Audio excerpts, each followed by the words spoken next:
Everybody, my name is Beth Meyer. I'm the PNWAR staffer for the Workforce Development Working Group.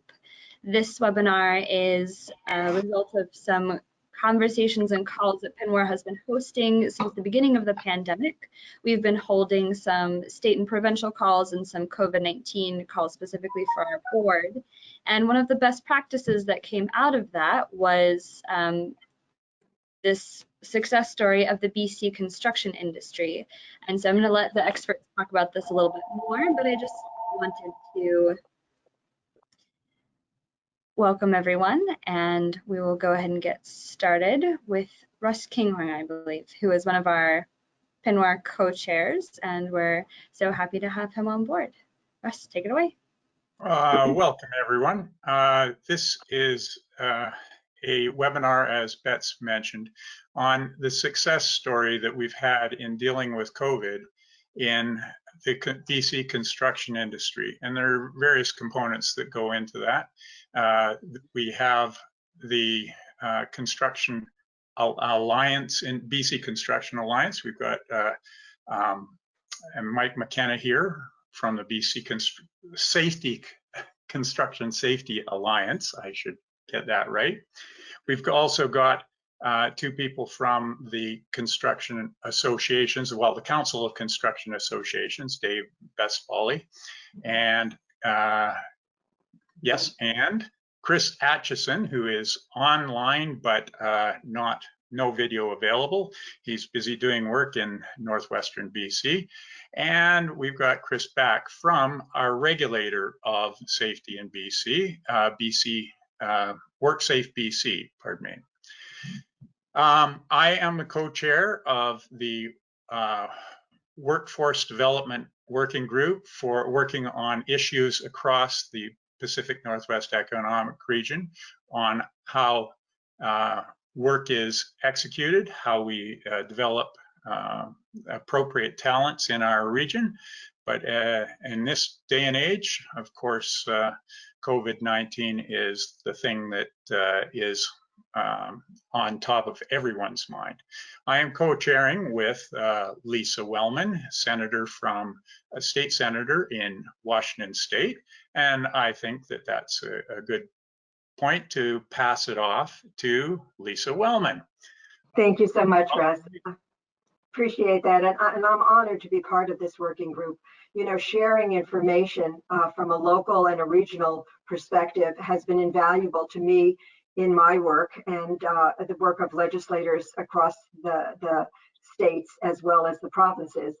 So in the past meetings, as you've alluded to, Russ, we've drilled down about the workforce of the future, how we develop it through our education systems, how we reskill our current workforce, which may be very important now, especially how we license, credential it, protect our workers. And that's the work we have been about. The construction industry, which is our focus today, serving both public and private interests, is so vital to Washington's economy, not just for the thousands of men and women who it employs.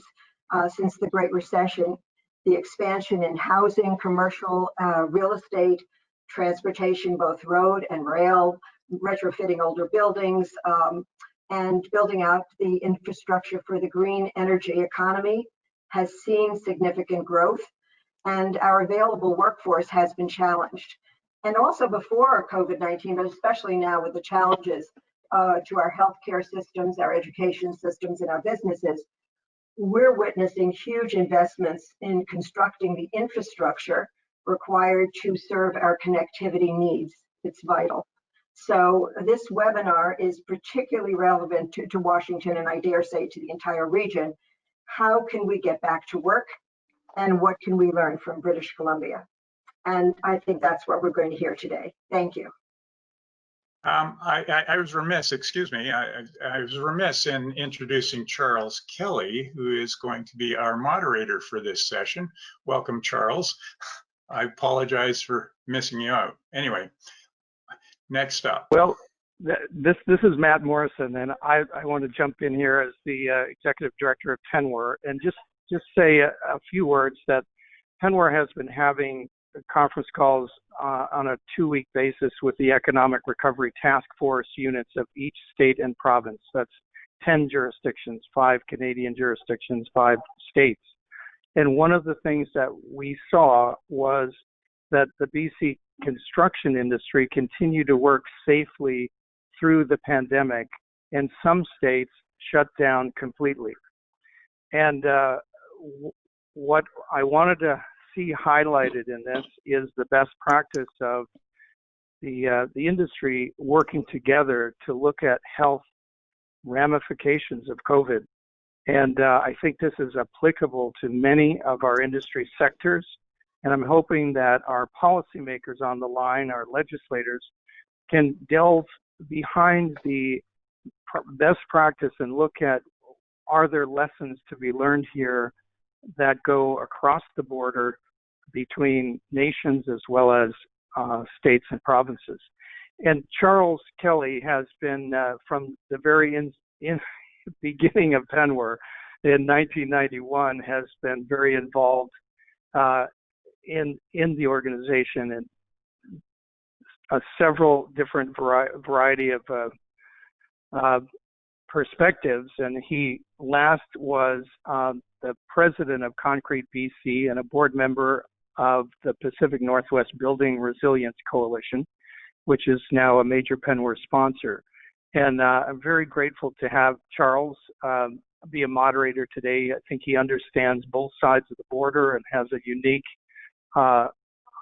awareness of why this is an important issue, not just for the construction industry, but beyond.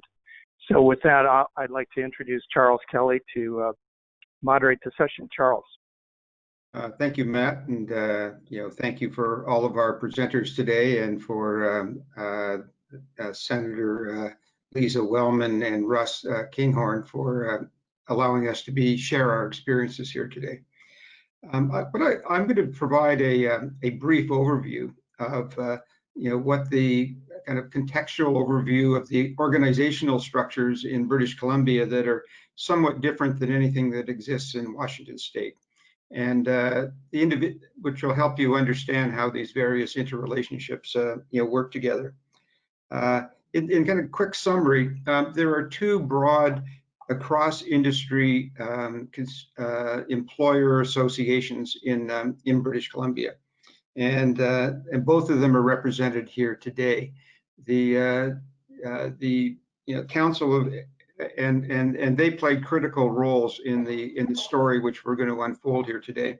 I think there's a third kind of organization that emerged, which was informal during the crisis, in the early days of the crisis and right through it, which is all the executive directors of all the construction associations. We're meeting on for a period daily, and then somewhat less so over the weeks and months that followed. But that was an informal process. So those are the kind of the core players that we're going to talk about that played a critical leadership role here, and supported and reinforced by others. I also want to put a little bit of context on how Canada is a little differently organized than Washington State. The first is we have our public health officers in Canada have extraordinary powers once an emergency is declared. They have the ability to provide, create orders that have the equivalent of law, and their powers can't be superseded. So when it comes to the science and the role of senior trained professional epidemiologists, they have the first say with respect to the health issues associated with any kind of an epidemic. There's a role for ministers and for premiers and others, but this is really a science-led exercise, and people stay within their areas of jurisdiction.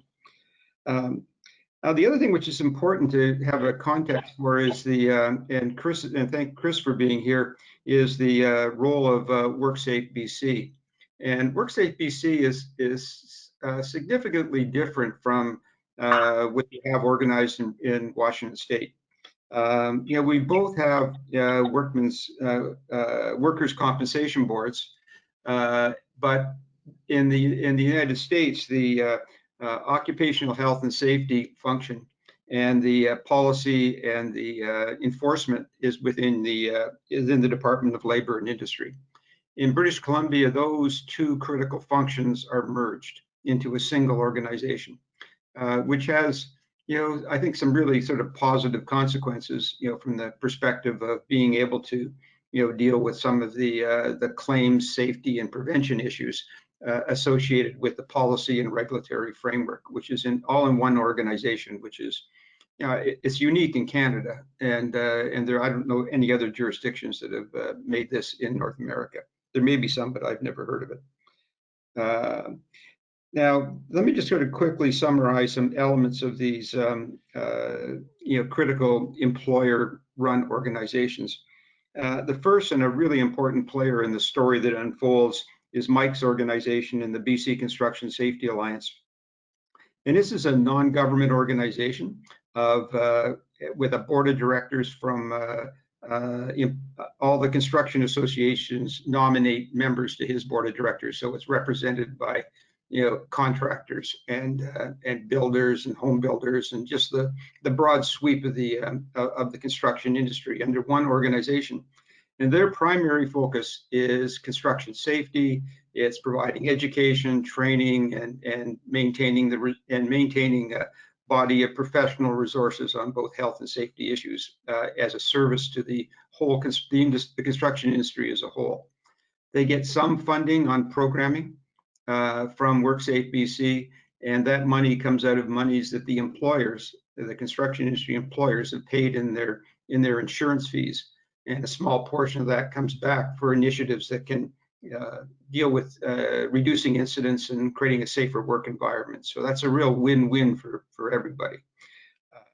The other organization is, and it's independent. Now they are not permitted to lobby, which is a really important distinction here. They're not a lobby organization of industry. They're strictly focused on health and safety measures.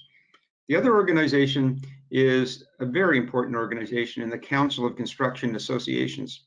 Again, it's a member organization, but all of the construction industry associations in the province nominate people to the board of directors of the council. And this provides a forum to allow the entire construction industry to speak with one voice. Now, this doesn't mean that the individual association, whether Chris's organization, the Construction Association, or the independent contractors, don't have their own representative interests in terms of dealing with government or other issues of their concern. But it's critically important in some of these major issues that there's a place where all industry can speak with one voice. And I think the combination of those two is really important here. So we'll let the participants explain how that worked itself out in a crisis.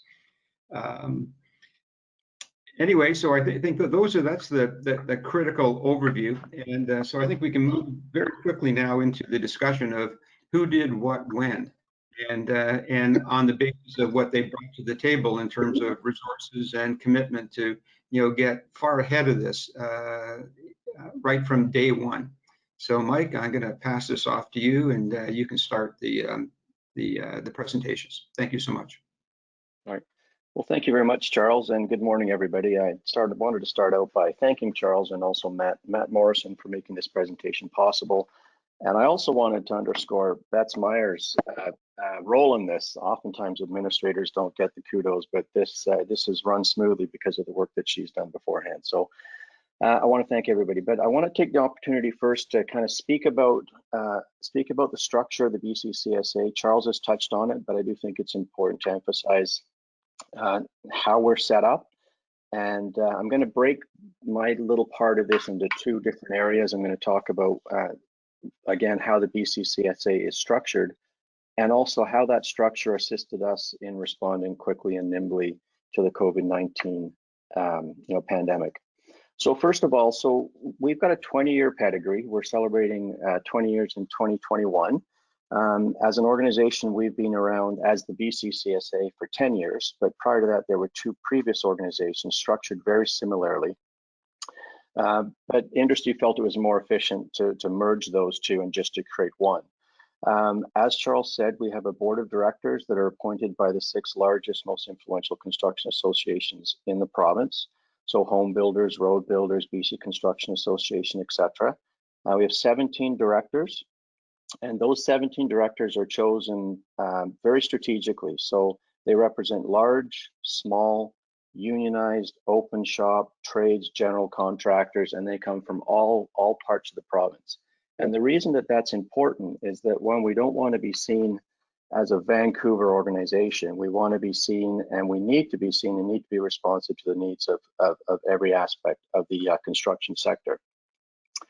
So as Charles also mentioned, a small part of insurance premiums that are paid to WorkSafe BC go to fund the Bc Csa. So there's 52,000 construction companies in the province of British Columbia, employing about 250,000 workers. So each of them, again, pays a small percentage. And just to give you some context of what the numbers are, it's approximately $75 a year for each contractor to fund this. And with that, almost all of our services are actually prepaid. So we have on-site consultation if there's a contractor who's having difficulty responding to an order written by the regulator, if they want to set up an occupational health and safety program, if they need help with fall protection plans, that service is available. We have individuals that will go to site and actually assist. We also have a number of programs and services, and our overarching goal is to make safety simpler for for all the contractors, not just the general contractors. A couple of other numbers for you. In the construction sector, 97% of employers have 20 or less workers. 95% have 10 or less workers, and 92% have 5 or less workers. So this is really an industry of small subcontractors. The large general contractors, the lead cores, the PCLs of the world, they have sophisticated safety systems in place and safety staff. The majority of the subcontractors don't. And so our focus is less on helping the large organizations that already have those functions sort of in place, and more on helping those small contractors to adhere to what the general contractors need on their large sites. So that's the structure of the organization. And I guess the big takeaway is that it's supported by all of construction. It's for the industry, it's of the industry. It's governed by the industry. We have an excellent working relation with our regulator. So also on our board of directors, we have ex officio seats, which are populated by Chris and also one of the senior executive. And that allows us to be responsive to what the regulator needs as well, because at the end of the day, what the regulator wants and what industry wants is generally the same thing, which is a safer construction sector. So that moves me to the next part of this. Because we're supported by everybody, and the general consensus in British Columbia around its approach to safety when it comes to the construction sector is safety shouldn't be a competitive edge. And the theory behind that is that if one contractor is safer than another contractor, all that means is that one contractor has a greater likelihood of actually injuring somebody. And at the end of the day, that's not a good thing. That's not an achievable. That's not a goal that we see as one that should be achieved. And so that really played into our ability to respond to COVID-19, because we played as an organization a couple of different roles. We were able to curate and collect information that industry had already developed. And so, for example, we had large sophisticated organizations, as I mentioned earlier, the lead cores, the PCLs, the Grams of the world. You've got your own large contractors down in Washington State. They had pandemic response plans. And so what they did is they forwarded them to us. And we have a PhD occupational hygienist on staff. We were fortunate because she had a subspecialty in epidemiology. And so we were able to take what industry had already developed. We were able to update it. We did a rebrand on it with the full consent of the company that actually provided the information. And then we pushed it back out to the 52,000 companies. And so that allowed us to avoid the development phase for a lot of this information, and allowed us to get it out to industry really, really quickly. The other thing that we were able to do is that we also created information. And so because we had the hygienist who was on staff, we were able to put together new information, new signage. We put together things like guidance on COVID-19 for occupational first aid attendants. So what is a first aid attendant? If somebody has COVID-19, they get injured on site, or what are the protocols around that? A fair amount of signage was put together as well. And again, that allowed an industry that was deemed essential to remain safe. Now, the one thing about construction that can't be ignored is it's very different than a lot of industries. In the manufacturing sector, for example, much of the work that they do is behind four walls. And so their work is not generally open to the eyes of the general public. Construction is very different, and particularly at a time where folks, the general public, had a real heightened awareness of the transmissibility of COVID-19. All eyes were on the construction sector. And particularly because we were deemed essential, it was critical that we took it seriously to put the protocols that our provincial health officer had put in place, and to make sure that they were coming to life within the construction sector, within those sites. And so the information that we put out was really helpful in keeping folks productive. We also were able to respond. We had 3 times weekly what we call regional safety advisor live calls. So we had 60 to 80 participants typically early on, and we would cover off things like mask usage, appropriate mask usage, and any salient topic that was top of mind. And again, we did work in partnership with the regulator. Where we were nimble and where we were able to get stuff out quickly is that we had the freedom of not being a regulator. And what I mean by that is that we were able to get information out that didn't have to go through a regulatory vetting process. And there's different pressures when you're a regulator than if you're an association. So we were able to get information out that could be tweaked We were not open to the same criticism and scrutiny that a regulator was, but Chris's group was really helpful in making sure that we didn't have any eye pokers in the information that we got out. And then over and above that, and I'll pass this on to Dave now, the work that we did through COCA, and COCA is a marvelous partner for us. As Charles said, we're statute barred from lobbying, we're actually contract barred. And so Dave's organization has excellent political connections, ties the industry together from all different facets. And we were able to work in partnership to make sure that the governmental piece was also taken care of. And without further ado, I pass it over to Dr. Dave.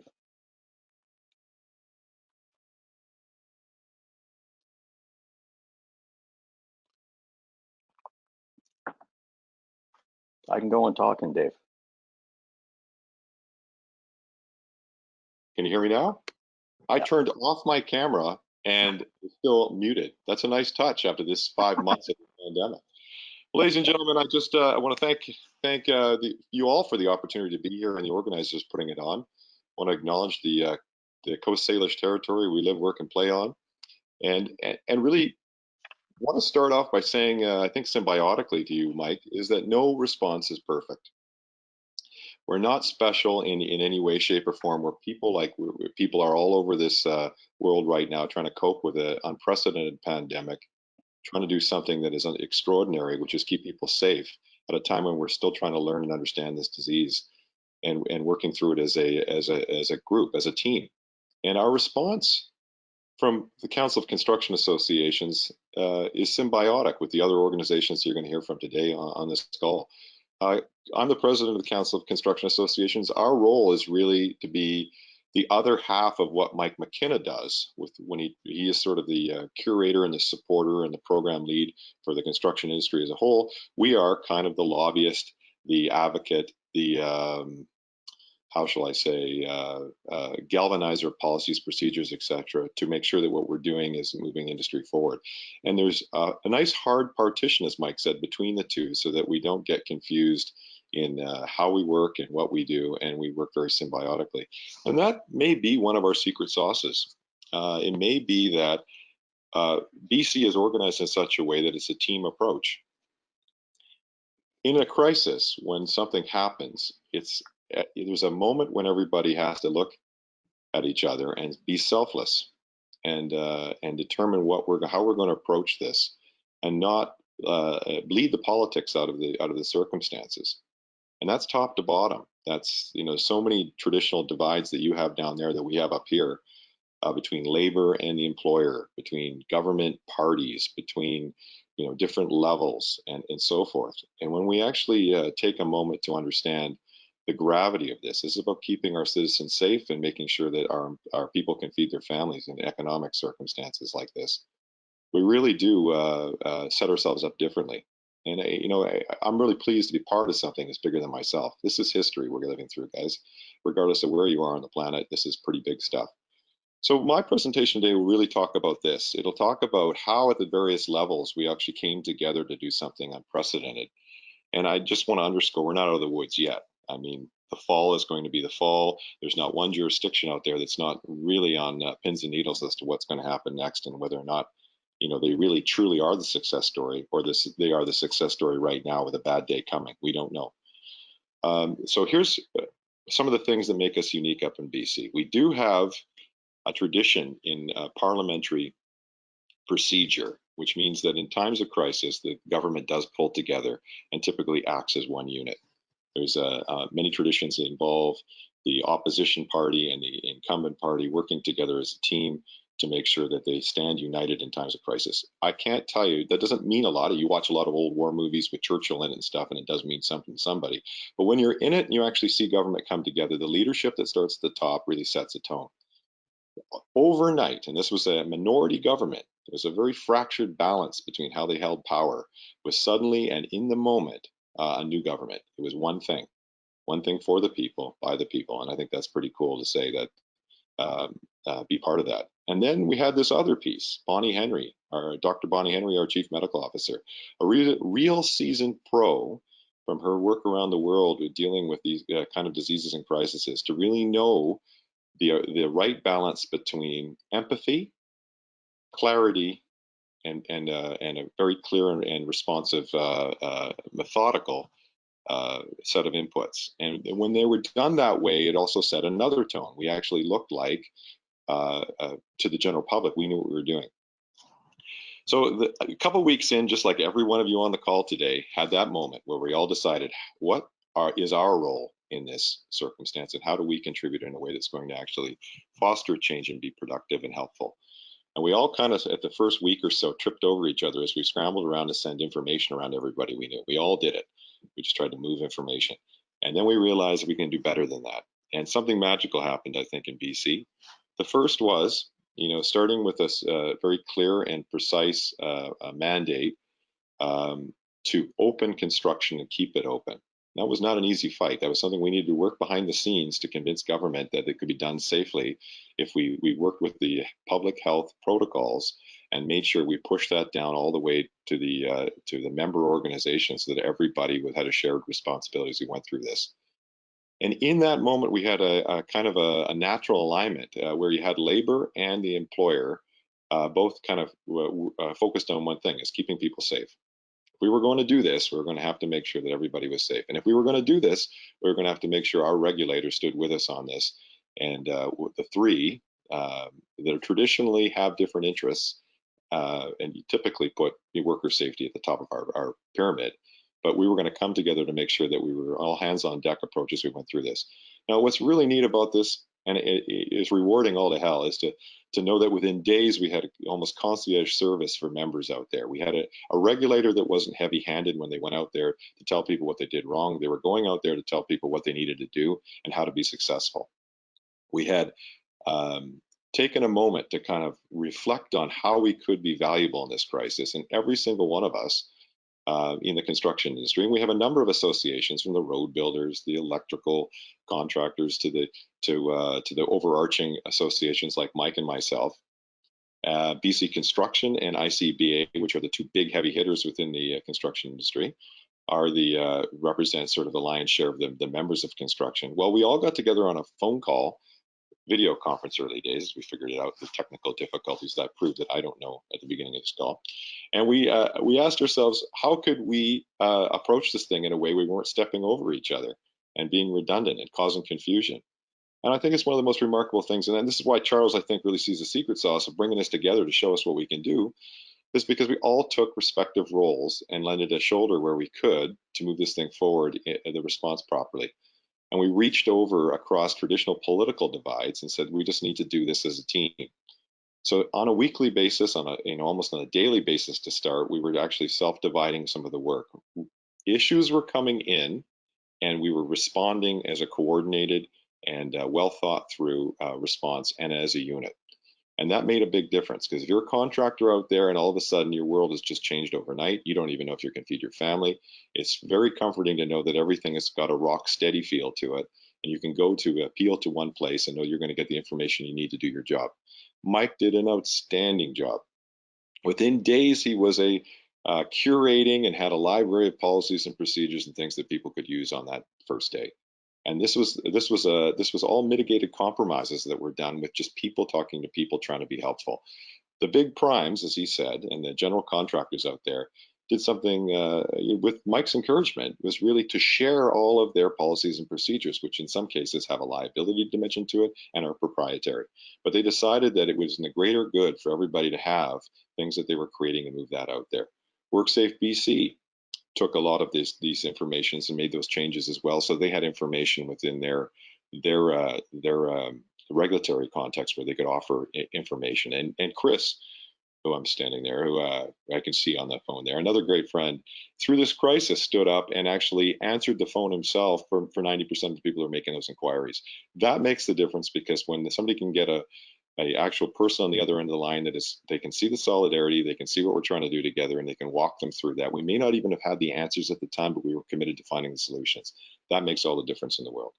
And then the next piece was trying to get a culture pushed down to the rank and file in construction, to the workers that are out there, that we're all together in this and that everybody has a responsibility. It's not just the employer, it's not just the regulator, it's not just some overarching association where you're going to find your answers, that everybody had a responsibility to keep the social distancing, wear the PPE, the masks where appropriate, to look at other solutions in these circumstances and do that as an entire sector. That's where we got our low numbers from. As of today, we have one confirmed COVID case on a construction site. You know, it's 5 months in, and we've had our ups and downs with this crisis, and we still have breakouts happening at various parts in the province. But we've been able to maintain that because we've managed to keep the vigilance, and that to me is one of the most amazing things that we've been able to do. I'm sort of looking at my cheat sheet here with a few more pieces here.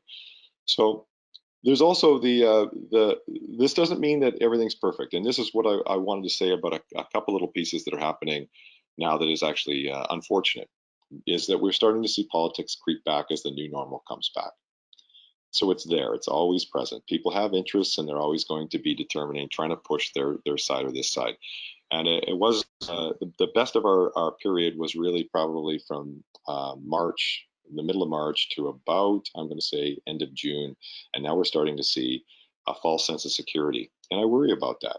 You know, as we look at our response, we try to take what we've learned ourselves from this experiment, which means that construction still meets bi-weekly to coordinate, to make sure we're not missing anything, to make sure that we're aligned in policies and procedures and recovery aspects, because we want to make sure our economy is strong, and where we can help with stimulus and et cetera, we want to make sure that gets to where it needs to get to in the system so that it can be helpful to people. We want to keep two central themes. Worker safety is of paramount importance. It gives us the moral high ground. It allows us to be strong with government with some of our other asks, and gives us the credibility when we say things like we can be an essential service in a time like this when other jurisdictions are closing. And I just for those that are on the call today, we have a labor government that traditionally would, in a heartbeat, shut down construction in a circumstance like that. So the ability to convince them that we should remain open for the good of the economy, the good of families and people out there was remarkable. So we continue to do that when numbers are low. We continue to do that when we can show that we can keep our work site safe. And then lastly, we have some of the big ticket policy items and stuff like that that comes with COVID, like PPE, making sure we have the right tools for the job, and advocating to make sure supply chains and things like that are supported enough so that we can get what we need to people in the front line. That all continues. So what you really have here, I guess you could say in BC, is something that's easily replicated in any jurisdiction if people come together and put their politics aside and stand together and decide how can we be helpful in a time of crisis, and organize yourself in that respect. Again, it's nothing more than division of labor. It's nothing more than keeping your eye on the prize of what you're trying to do. And when that happens and people feel like they're contributing something bigger than themselves, you get this effect. It's not the issue that defines us. It's not the crisis that defines us. It's our collective response that defines us. And that's what BC has and is sharing today, is that we had that moment, a very rare moment that happens at times of war and in crises and pandemics, when people stand together and do something bigger than themselves and are able to contribute. I don't think I want to say much more than that. If you come off this call and you have those pieces, you have the tools to do it in your jurisdiction and to make some remarkable change for yourselves. And maybe I'll turn it along to back to you, Charles, and you can cue the next speaker. Thanks for the opportunity, guys.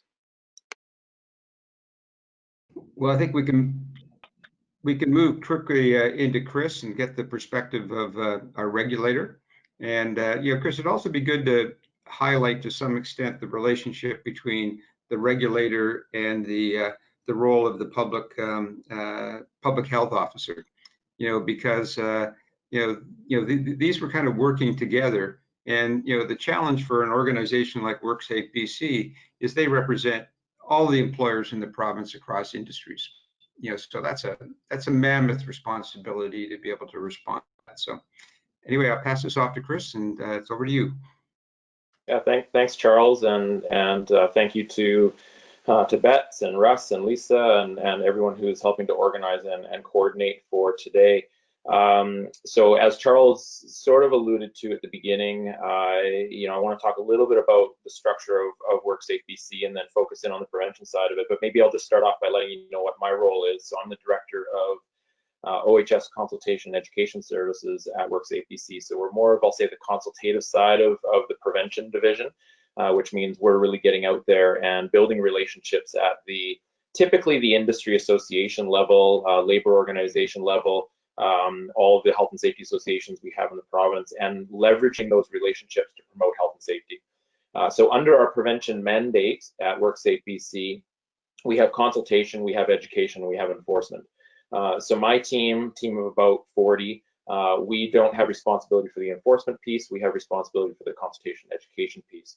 We then have our prevention field services team, which are our officers that are out there. We have about 300 officers that work around the province, and they also do consultation education, but they're more focused on the enforcement piece to ensure that employers are complying with the Workers' Compensation Act and the occupational health and safety regulation here in BC. So now our prevention division, overall, we're probably about 500 staff, and we are a part of the larger mandate of WorkSafe BC, which also includes the claims and the workers' compensation claims and the insurance side of our system up here in British Columbia. So when this all happened, maybe about mid-March or so, where we really realized that within BC this was escalating, and action was being taken. I'm not going to repeat a lot of what Dave and Mike have already talked about, but the collaborative approach that at the association level we took on, I think, was a huge success measure here. And to Mike's point, the ability for a health and safety association to quickly develop resources, quickly deploy those resources, and get them out into industry for their members was substantial. And I'll say, out of the 12 health and safety associations that we have in this province across many high-risk industries, Bc Csa in construction was really one of the first out of the gates with the substantial amount of information from a health and safety perspective that they were able to share with their industry. And as the province essentially outlined essential services within what we've called sort of phase one of our COVID response, and that would include healthcare, would include construction, forestry, agriculture, manufacturing, retail, particularly on the grocery side of it, food side of it, transportation. Those types of industries were deemed essential services right out of the gates. And so WorkSafe BC's focus was within those industries to begin with. And I'll say for the most part, we focused in healthcare to ensure that our healthcare system in BC had their plans in place and was able to react and ensure that they were keeping their workers safe while anticipating a significant increase in load within our healthcare system as the pandemic continued to spread. And so we worked very closely with healthcare, but we also worked very closely with these other essential industries, essential services industries, including construction, to ensure that our messaging was aligned as best as possible. You know, Bc Csa created a lot of resources, had those on their website. We were starting to create protocols and put those on our website as well, and really starting to take that consultative approach, realizing that this was new to everyone. So WorkSafe BC wasn't going to come out with a heavy hand on employers right out of the gates. We were starting to call employers, even our officers who typically take on the enforcement role. We were more focused on the consultation side of things. So getting out there, calling employers within these essential services industries, you know, asking them what challenges they might be having, trying to direct them towards resources that might assist them in keeping their workers safe. And while all that was happening, I would say that was through March and into April, and Dave spoke to the, you know, coming together as a group and doing webinars and doing as much education and consultation as we could on this. As all that was happening, our provincial health office, WorkSafe BC, the BC Centre for Disease Control, and the provincial government were working on coming up with a plan, a more structured plan in creating some consistency in the messaging that we wanted to get out there from a worker safety perspective, and starting to create a bit of a roadmap on how we were going to approach that. And so as we moved through April and into May, the focus became more so toward realizing that those essential services industries had a fairly good handle on what was going on. We were consulting with them, providing them with support. We started to move our focus more so towards those industries that had to shut down, and some of them were forced to shut down. You know, and some examples of that would be the hair salons, the nail salons, the other personal services, some of the restaurants, you know, from an in-restaurant seated patron perspective, that all had to shut down. So some of them were forced, others sort of voluntarily kind of in a way had to shut down just because of the way that things were moving forward. So we started to move our focus to how do we create resources for those various industries that are going to be coming back in line in May and then into June. Now, what we also had to start to determine is how are we actually going to verify or confirm that employers are in fact developing the appropriate measures, putting the appropriate measures in place to protect their workers. So in mid-May, the Provincial Health Office issued an order in the province of BC that required all employers in the province of BC to have a COVID safety plan. And that plan not only had to be created, but it also had to be posted and available to anyone that would utilize the services of that employer. So workers had to have access to that plan, contractors or service providers had to have access to that plan, and anyone from the general public or clients or patrons who would utilize the services of that employer had to have access to that plan. And the way that that provincial order was set up is it essentially gave the authority to WorkSafe BC to verify that all employers were in fact implementing that plan. And so what came out of that is a process that we took on to be able to get out there and do that verification. So we set up the protocols, we had the protocols available for industry, and the protocols were more so guidance to be able to help employers within each of the industries put a plan in place. We also came up with a template for what a plan could look like. So we have a 6-step process that employers could use, and we put that template, a fillable PDF, right on our website, and allowed employers to be able to download that PDF and fill that out through the 6 steps around risk assessment, putting control measures in place using the hierarchy of controls, having policies and procedures in place, ensuring education was done, also monitoring, so continuous improvement to that plan, and then considering other risks that might come up.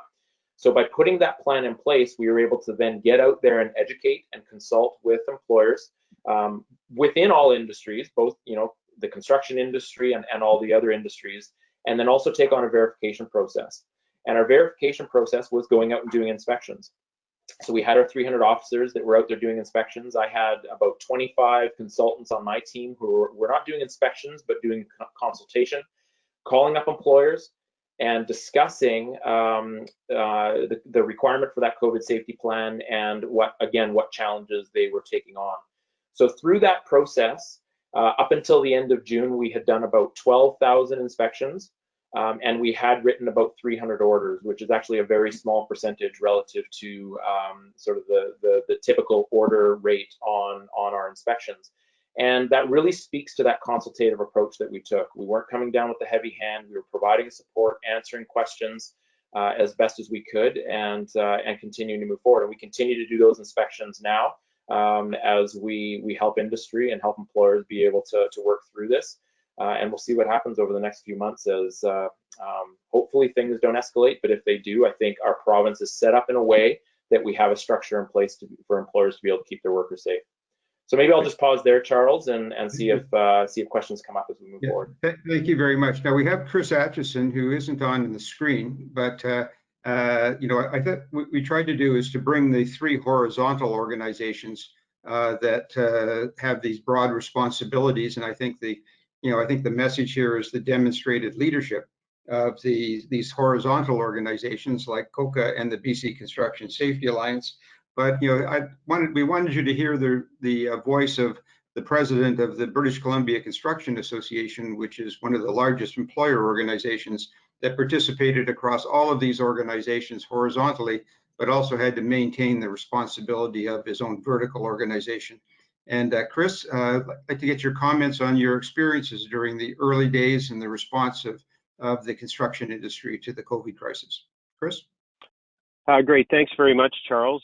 Thanks for organizing this event. And it's very important and very inspiring for me to sit and listen to Mike and Dave and Chris.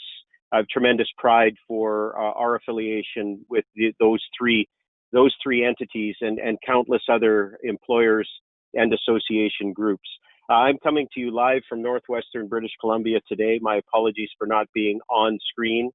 I'm actually, when I finish this up today, I'm going on a tour of the largest privately funded construction project in Canadian history, which is the LNG Canada project up here in Kitimat.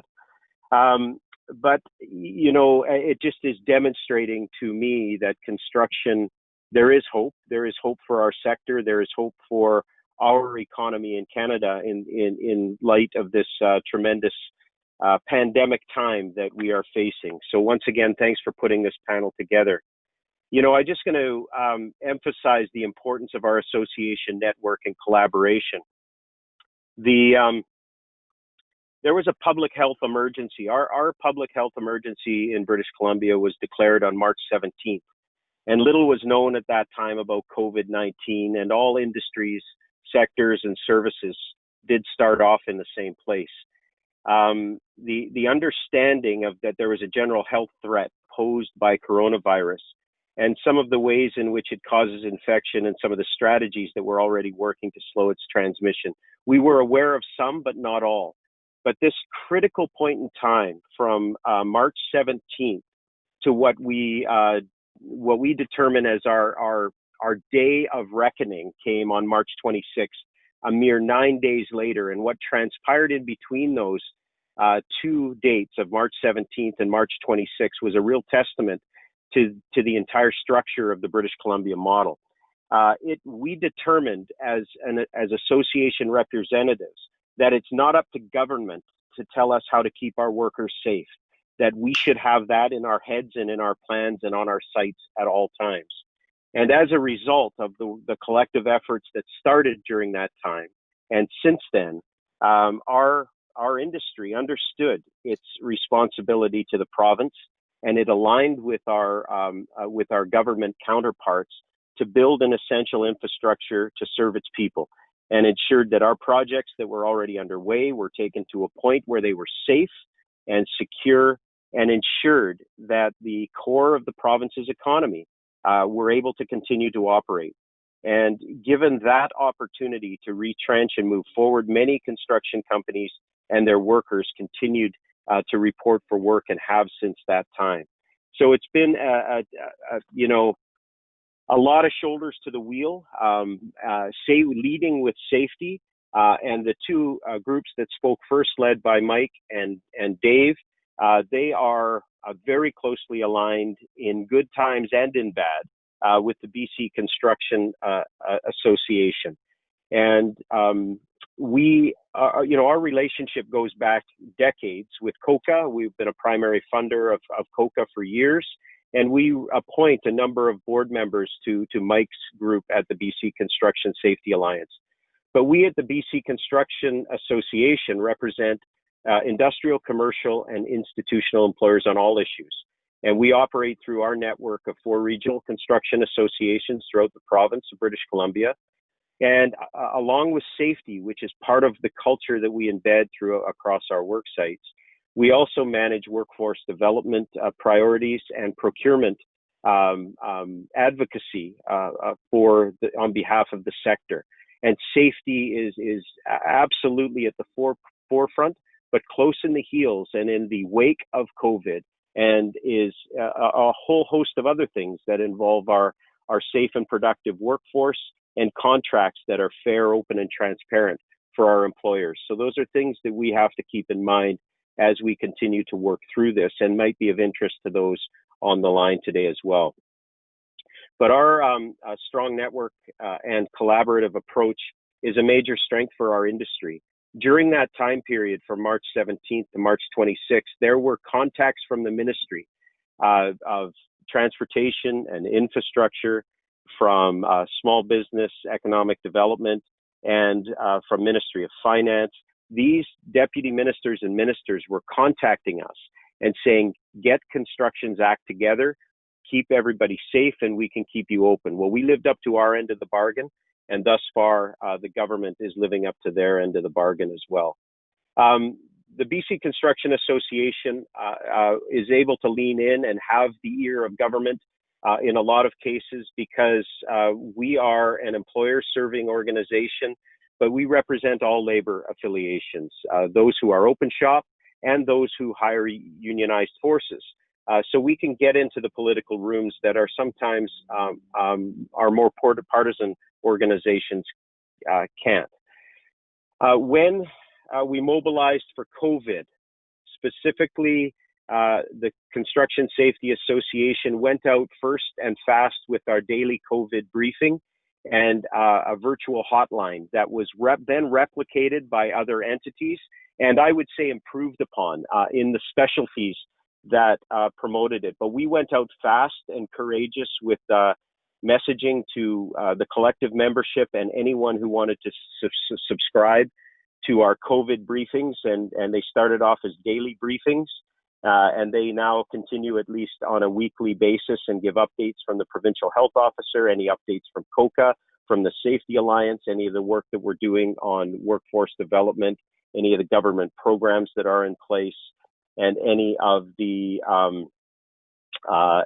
procurement issues that are at the fore as well. As part of these briefings, what also happened is that we opened up this hotline where workers and where employers could express their concerns, so we could identify in a very raw way what their fears and apprehensions were. We had some contractors who felt it best that they shut down their operations. Some workers felt like they would be better safe at home, or they were getting pressure from their families and loved ones that maybe they should stay safe and sound, until the industry demonstrated that it could operate safely and that it could generate a means by which people could continue to build projects and that workers could continue to earn their livelihood. But this feedback that we got was raw, and we drew a lot of inspiration and a lot of direction from this fear and sometimes critical approach that construction would even dare to remain open. But against all odds, we know that the industry could do it. Our culture of safety is strong, as we expect it to be in many other jurisdictions. And these iterative approaches to responding to COVID-19 could be easily or at least readily incorporated into the worksite culture. Just as a side note, one of the inspiring things that happened during COVID-19 in British Columbia is that there was a program that was spawned that was called the Lunchbox Challenge. And the Lunchbox Challenge arose out of construction's place in keeping the economy going and looking across the street from major sites and seeing restaurants shuttered and the hospitality, tourism, and restaurant industries being decimated. And one of our general contractors, Scott Construction Group, they came up with this idea of, while we're working, why don't we patronize? Why don't we order in lunch from one of these restaurants to help them keep going? So they purchased a lunch from a local restaurant, and then they challenged other contractors who were still working to do likewise. And we accepted the challenge from Scott Construction, and as part of the BC Construction Association's Construction Month initiative in April, I had the opportunity to deliver lunch to a local work site. And everyone was physically distanced, everyone was safe and masked. And when we talked about how the culture had changed on that work site, so not only were they appreciative of the lunch that we delivered, but they said no longer was it tolerable to be the tough ones on the work site. No longer was it tolerable to come to work sick. There was a general sense of caring. There was an immediate appreciation that construction was able to continue on, and they were taking it seriously. And for me to hear that from the skilled workers, from the tradespeople, from the crews that were building a structure in downtown Victoria, was all the inspiration I needed to know that our group, that the BC Construction Safety Alliance, that COCA, that WorkSafe BC, that we were doing right. All the association groups were doing right by coming together and putting safety at the forefront and parroting the messages from our provincial health officer. So I know that Mike and Dave have talked about what some of the basic things that we did to reinforce the messaging around safety, and those messages got through to work sites. I don't think I heard Mike McKenna say the slogan that came out of Bc Csa early on. It was comply or goodbye, meaning that if you couldn't play by the new rules, get out of the game until you could. We weren't we weren't defending those contractors or those employees who weren't wanting to play by the rules. We as industry came together and basically wanted to make sure that everyone understood that we were leading with safety and there was no compromise in that. You know, I think that one of the, we mentioned, or Dave mentioned Dr. Bonnie Henry, and she has been an important leader for us on the measures to address the spread of COVID-19. And our response continues to mimic that. It's science-based and measured. There's a lot of tough love, but it's based on the facts as we know them. There's a great deal of transparency in the data that we receive from our government officials. And as has been referred to, this pandemic that we're going through here in British Columbia hasn't been politicized at all. And there's been a tremendous amount of trust built with between the industry thus far and the government. Now, I know that Dave alluded to the fact that now that we've been in this for a number of months now, and the House, our legislature is back, there might be some politics that creep back into some of the decision making or the future, but we'll have to deal that, and we're stronger as a consortium to deal with that because of what we've been through together these last few months. You know, the benefits of this industry collaboration and some of what we've learned, it's just that it's not new for us. It's how we have to roll and come together. This is definitely the most serious and significant thing that we have faced in our lifetime. But in this trying time, there is a sense of optimism for our industry. The fact that construction, this is something that we have been trying to inspire our youth inspiring our new Canadians to pick up tools, to acquire trades, to become part of our workforce. Well, we've just been handed the biggest favor that we can by having our government deem us essential. We are pandemic proof. We have been given this torch by the government to say whether it is a seismic event, whether it's an earthquake or a tsunami, whether it's a pandemic, construction and our workforce is essential. And that will help us for generations to come to not only have avenues and doors open to our government, but to have access to the workforce that we need to build our roads and bridges and hospitals and schools and, you know, massive LNG Canada plants that are here up in northwestern British Columbia. So we have to look for those moments that we can celebrate the wins. And the fact that we came together as a province, the employers and the labor groups who represent our skilled tradespeople and our open shop employers who employ those skilled tradespeople, we've done something that will continue to pay dividends long into the future. Well, so, yeah, Charles, I think that's enough for now, and I'm happy to take any questions. But again, thank you. Thank you, Chris, and thank you all of the presenters today. One of the takeaways here, from a Penwar perspective, is what can be the lessons learned that can be applied in other jurisdictions. We're talking Washington State here, but this is equally applicable to the other Penwar participants. And I guess one of the things here is what makes British Columbia somewhat unique, certainly to our American compatriots, is this notion of having institutionalized these broad umbrella horizontal organizations that have been there for years and it created this capability to act. So I guess the question I'd ask from maybe Mike and Dave and maybe Senator Wellman is, are there parts of this model of having one or two tables that engage all of the construction industry to be able to address broad issues and crises like this?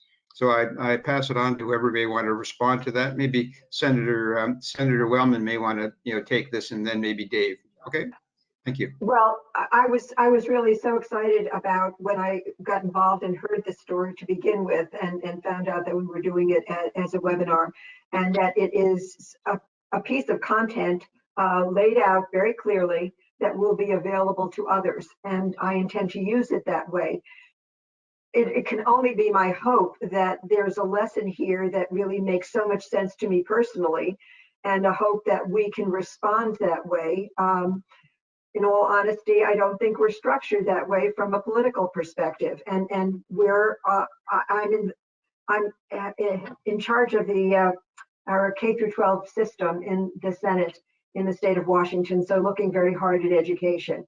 And when I hear from those with facts telling us that we actually could, if not reduce, then really suppress COVID to such an extent that we would not be dealing with it if for the next 8 weeks everybody wore a mask everywhere. And I absolutely believe that makes a huge difference. And then when I talk to superintendents around the state and find out that, there are parents who feel that the First Amendment gives them the right to say, I won't wear a mask and you can't make me. I challenge whether or not we can do this. And I'm only hoping that this lesson that I've now heard of by mature adults who understand what they're doing, can serve as a lesson of something that might affect change. I'm hopeful, but that's it. Yeah, to my understanding, Senator, and other experiences I've had in Washington State, is I couldn't find a table that had all of the construction associations, at one table. That they were basically organized vertically, and that the whole notion of having kind of these institutionalized structures, whether it be for safety or for lobbying, to speak with one voice, hasn't occurred yet in your environment. Well, two things. One is I agree with you. It doesn't. Do I think that it would be impossible to do from an industry perspective? Not at all. I think that there are things that we have to understand, and I don't think in a general public way it is understood. I liken what this is to a world war. This is every single person, every single country, every single industry. It's every institution is impacted.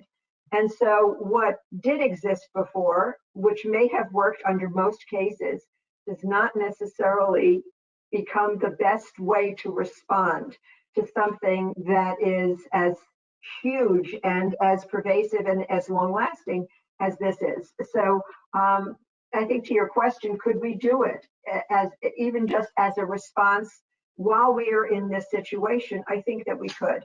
And I'm hoping that we wake up and say, this is the kind of thing, understanding that we have to take care of one another. We are in this together. And so I'm hoping it will make a difference, even if it is just under the umbrella of COVID, and maybe until we're out of being in this place. Actually, I just wanted to say one thing. Thank you for those comments, Senator. When these organizations were created back in the early 2000s, they were created outside of a government structure. And so the first organization within the province was called the Construction Safety Network, and it was a child of the BC Road Builders Association. And at that point, WorkSafe BC, as our regulator, said to them, look, if you want to set up an association and you want us to assist in funding that association, you're going to have to get 60% of your employers to agree to be levied.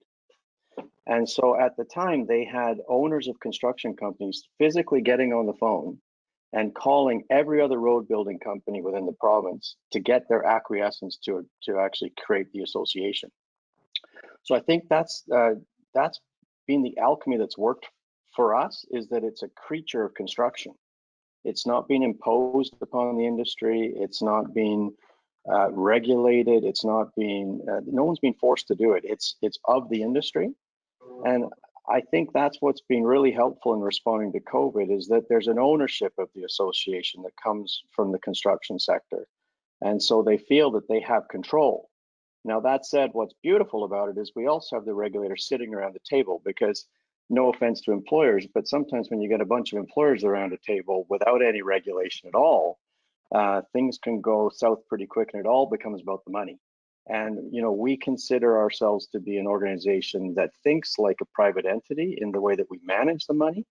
But I think at the end of the day, the fact that it's a creature of construction really is kind of the secret sauce, to use Dave's saying. Charles, I'll just add one piece, I guess. I take the senator's words pretty deeply too. I don't think that we are winning and anybody is losing. I think we're all being impacted equally through this. I think what happened that was special in this whole circumstance in BC was, and it's very hard for all of us as leaders in construction. We all have a space that we have to lead in.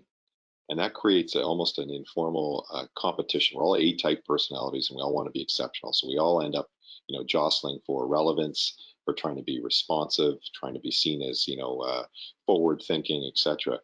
What happened in this instance was a sense of humility. I mean, I think we all just took for a minute the gravity of the circumstances and asked how we could help instead of grandstanding. I mean, and that happened from government all the way through down to members.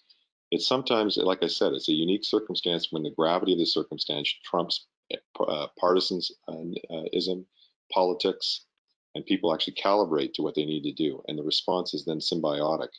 And that's what we had happen in BC. That doesn't, it's a unique circumstance. It's a shame that things are changing.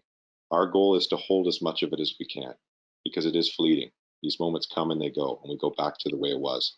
If I could give any advice to our friends to the south of the border, would be to try to find that catalyst that gets you to the same place and gets people to stand together and work as a team.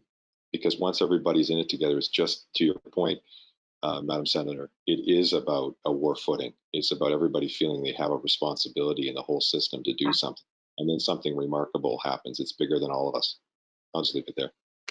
Yeah. And if you don't, it's Chris here. If I can just add just one point to that, just to sort of build on what Dave is saying, is we had that at all levels. And I'll even say with WorkSafe BC, at one point we had daily calls with our provincial health office where we were talking about the messaging and the consistency and what our officers were saying versus what the bylaw officers were saying when they would go out and visit employers for different reasons, for very different reasons under different mandates, but trying to keep our messaging consistent.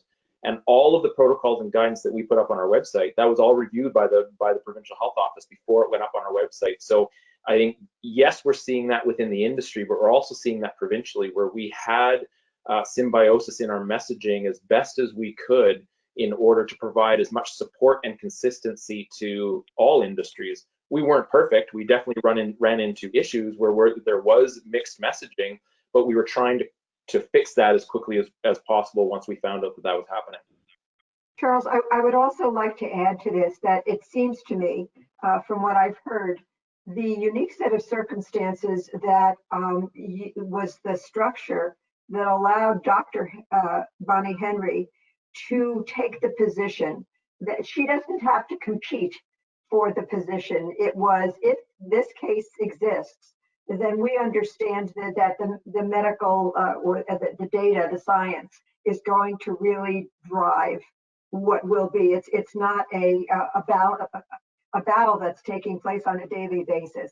And I think that that's not the situation we find ourselves in here, unfortunately.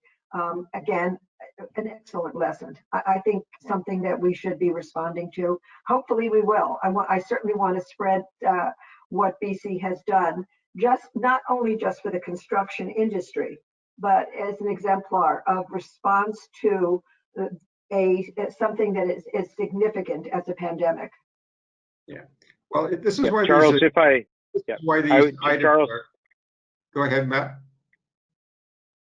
Sorry, Charles, it was Chris. I just had one more thing to add to the senator's comment, and that is, to share this message of what BC's been able to do in the construction industry.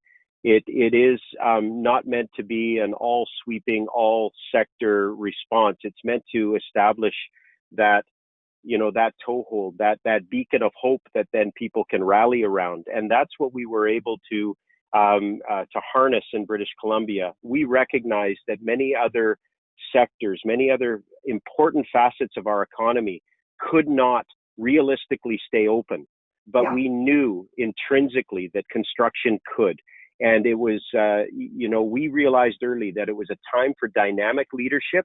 At the same time, it was a time for leadership humility. And we were willing to make mistakes, but not at the expense of safety. And so decisions that we made yesterday, we might have to undo tomorrow. But by leading with safety and by taking that higher ground, and whether it was masks or physical distancing or 2 meters apart or 6 feet apart, whatever it was, we leaned in and said, that's what we have to do. And so to say it can be replicated in other industries early on, I would say go for the wins. We know it can be done in construction, and we've proven that. And that's what we're proud to share. Thank you.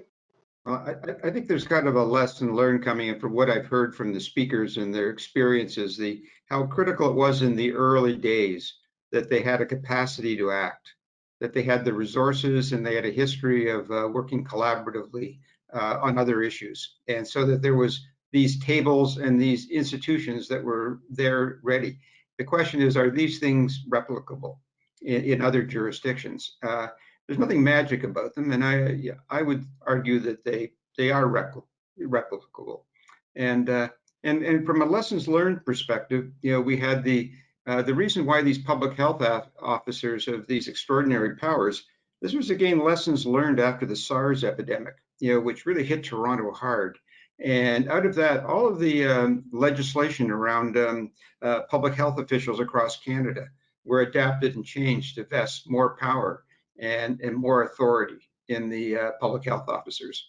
So we learn, we change, we learn from experience. And, I guess, the question here is, can some of our lessons learned be helpful for other organizations and other jurisdictions? That would be the core story. Matt, did you have something you wanted to tie together here with respect to the broad policy initiative perspective from for Penware.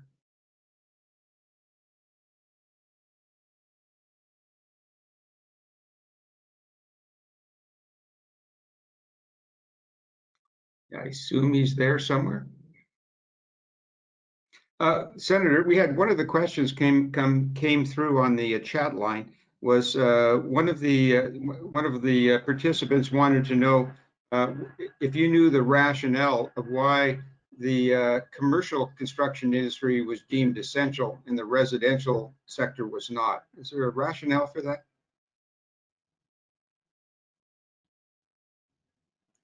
Sorry, I was muted. Yes, I got that.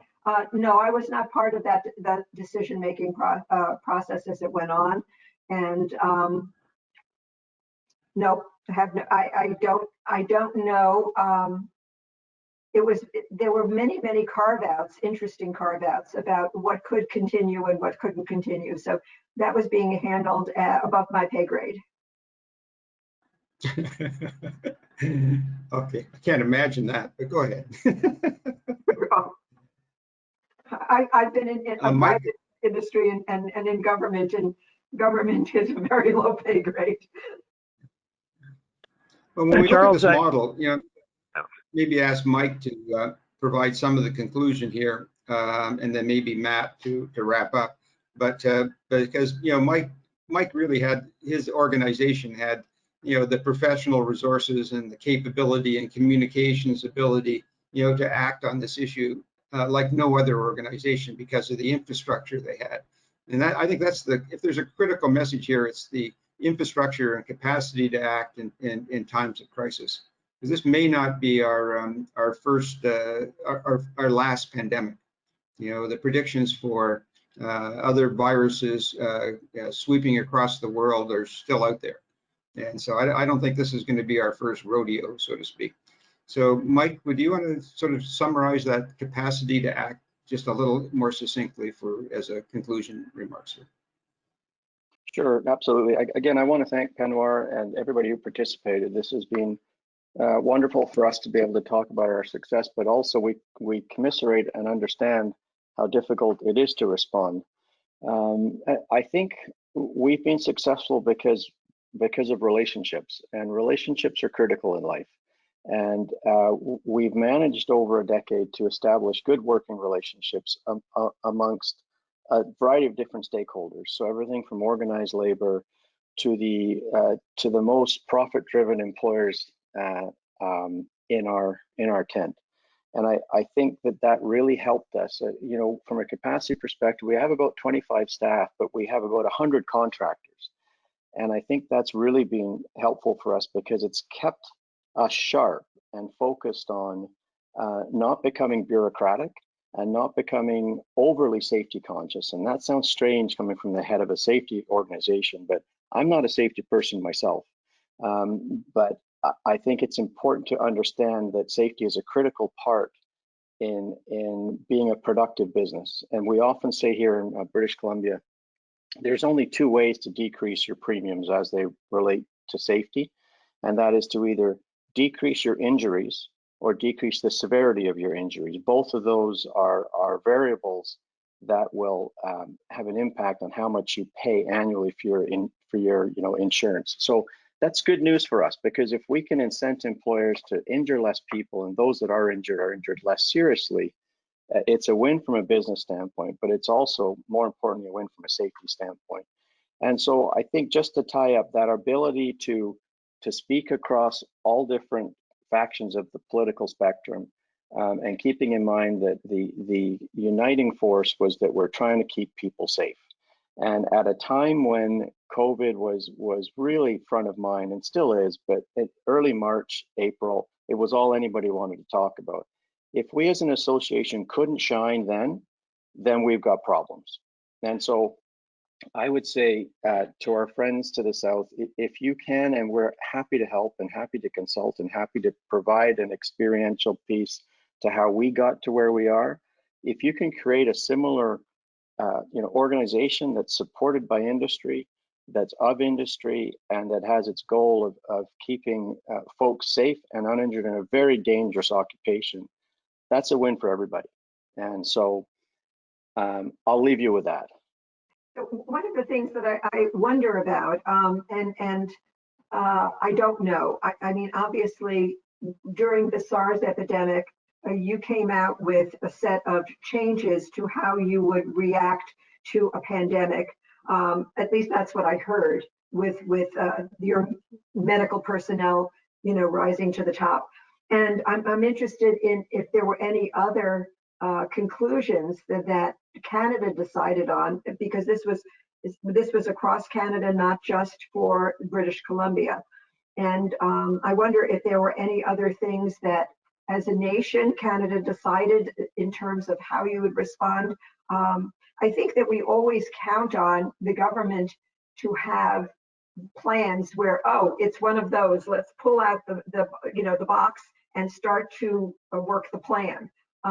I didn't necessarily feel certainly that we as the United States had that plan that we were going to take and start to deploy and run the plan.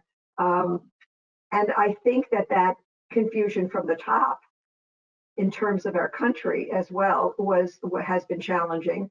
I do think we have, within the industries, we have good relationships, but again, it needed to be that marriage of policy and policymakers and the health departments, as well as the industries, coming together in a way. I really do appreciate the idea of humility, of being able to say the only way we win as a people is there aren't going to be winners and losers if we work together. This is going to be a positive thing, but if it's a zero-sum game, we're in trouble. So we have to take those other hats off. I'll say this. I think what really helped us is that our governments let the science lead us. And so I think that the answers were clear and the answers were empirically defensible. And I think that was a big help. I also think the fact that we had a personality in place in Dr. Bonnie Henry, and I'm not saying this to curry any favor, but she's a woman and she gets it. And her communication style was less dictatorial. And she kept saying, be calm, be safe. And that resonated with people because, and kind. See, I'm a guy, I forgot the kind part. But I think that really resonated with everybody because there was this collective sense of looking after each other. And so I think it's important that SARS did provide the framework and the plans, as you've so aptly pointed out. But I think over and above that, it's the approach, it's how things are communicated. And I think she did a fantastic job of being really consistent and not trying to call anybody out, or, there was a very clear, we're not going to tell you where the infections are because we don't want that to be the focus. We just want to make sure that everybody's following the same protocol. So I think that was really helpful. Thank you. If I may, for a moment on that, Senator Wellman. My background before coming to Worksafe BC was in the healthcare industry, and I worked in the healthcare industry since the early 2000s. And both with SARS in 2003 as well as H1N1 in 2009. I mean, neither of those outbreaks really impacted industry to the way that this one is, and we know that goes without saying. But what it did do from a healthcare perspective is it really did help us come up with some strategies within the province and nationally as well, but definitely within the province on how we were going to coordinate an approach. Coordinate is the key word here. Coordinate across the province our approach to a pandemic. And so I'll say when COVID hit and it really took off in BC in March, and I mentioned earlier that we focused on healthcare first, and it was really around ensuring that the supplies, from a worker health and safety perspective, that the supplies were available to the healthcare workers. And so almost immediately, it became a coordinated approach to all of the N95s, and I'll use that as one example, that all of the N95s, the distribution of those N95s were going to be coordinated provincially. Not each healthcare organization, and we've got 6 large health authorities in BC, along with about 300 to 600 other smaller healthcare organizations. essentially they weren't able to go out and get their own N95s. It was all coordinated through a provincial approach to ensure that supply was managed based on the demand. And again, taking that coordinated approach at a provincial level within the healthcare industry, I think is one example of some of those policies that we were able to pull out of our experience with SARS and H1N1. Of course, this hit us a lot bigger than we either of those two did. So we had to learn as we're going along. And interestingly, I think we've learned a lot here that, as Charles said, if there's another pandemic 5-10 years from now with a completely different virus, I think we have a structure now in place that we've learned on how we could respond to something much more quickly than we have this time. Thank you. Matt, are you on the line? I am, Charles. Can you hear me? Yeah, I'd like you maybe do a bit of a wrap up here from a Penwar perspective. Thank you. Forward. Absolutely fantastic presentations from everyone. Thank you so much for great content.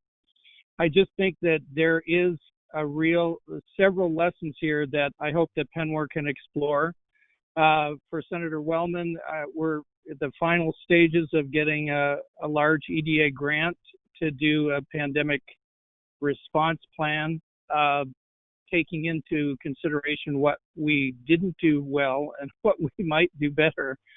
And that'll, I hope, start in October. But I also just really hope that we can follow up on some of these policy issues, especially the example that Mike's organization was standing by ready with an epidemiologist on staff. I mean, this is extraordinary.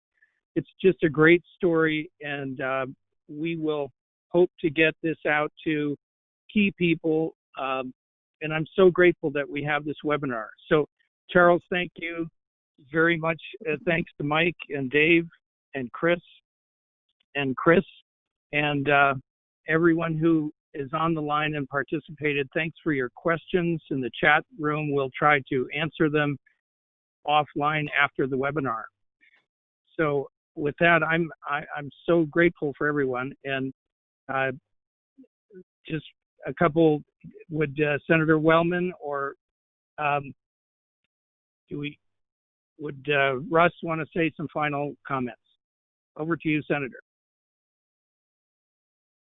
Okay, no, I think I've made my comments. I'm very, very pleased to have this content laid out so specifically, exquisitely, in terms of what happened, how it was responded to, what we can do. I do think that the humility aspect is important, recognizing that it has worked so far, but it's easy to let up. Vigilance is really going to be important because we're not out of the woods by a long shot. This could be a very long battle before we're in a position to really, kind of say, okay, we've got a vaccine or we're at another place. So I will be trying to make this as available to as many people as possible with my own personal endorsement of the value. It's been terrific. Thank you so much, Matt.